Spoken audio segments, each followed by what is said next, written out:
I think there's no question that in the 1990s, there was an opportunity. This is the first decade after the collapse of the Soviet Union, uh, to promote democracy in Russia, much the way we've promoted democracy in Eastern Europe.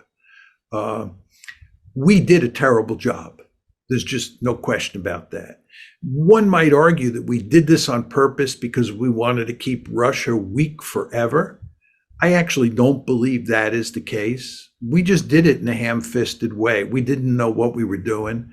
There were limits to how much we could intervene because Russia was a major power and it was not particularly happy about us violating its sovereignty and coming in and trying to run its politics.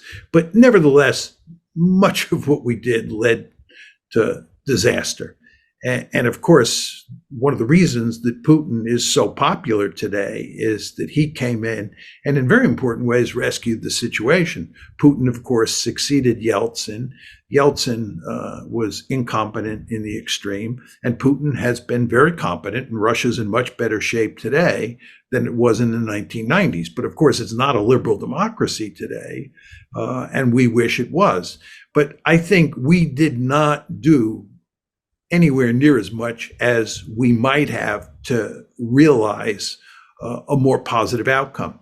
But there's another dimension to this that we want to keep in mind, and that is that we did not do much to integrate Russia into a new security architecture in Europe.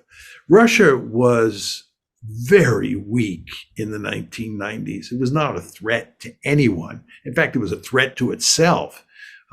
And this was, this presented a real opportunity, I think, for us to work with Russia to see if we could integrate it into some sort of security arrangement in Eastern Europe.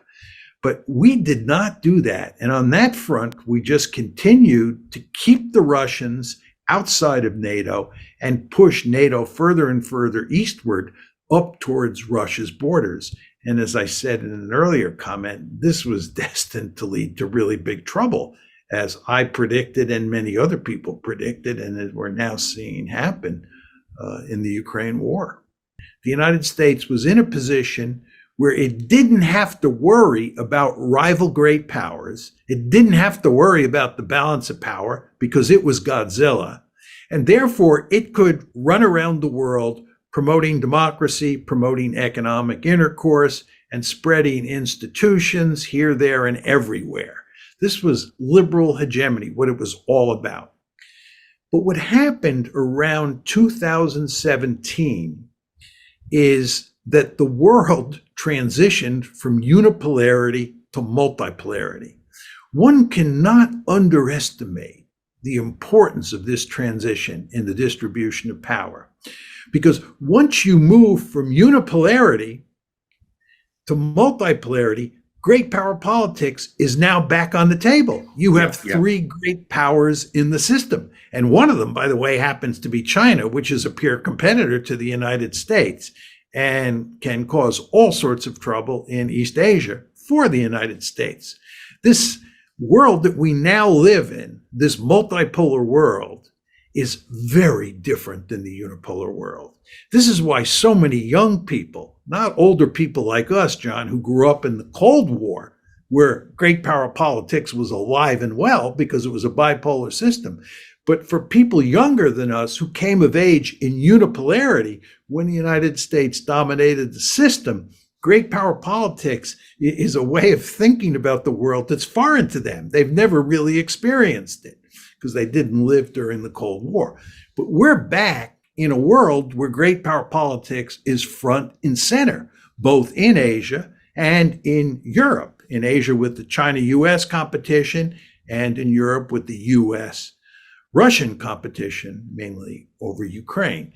Now, in that world, the world that we operate in today, realism is going to trump liberalism.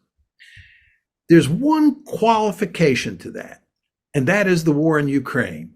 And my argument is that the war in Ukraine is a vestige of unipolarity. It's a vestige of liberal hegemony. It all started back in the 1990s with NATO expansion.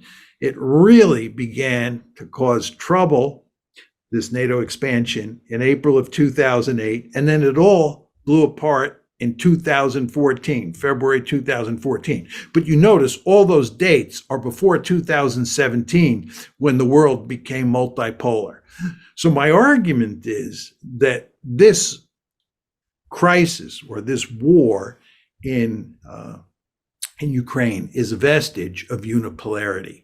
And in a multipolar world, what the United States should do is everything it possibly can to shut this war down, work to improve its relations with the Russians, and concentrate on dealing with China, which is a peer competitor and which is the real threat. But my bottom line here, just to simplify it, is that we now live in a realist world. That liberal world that existed in the unipolar moment is in the rearview mirror.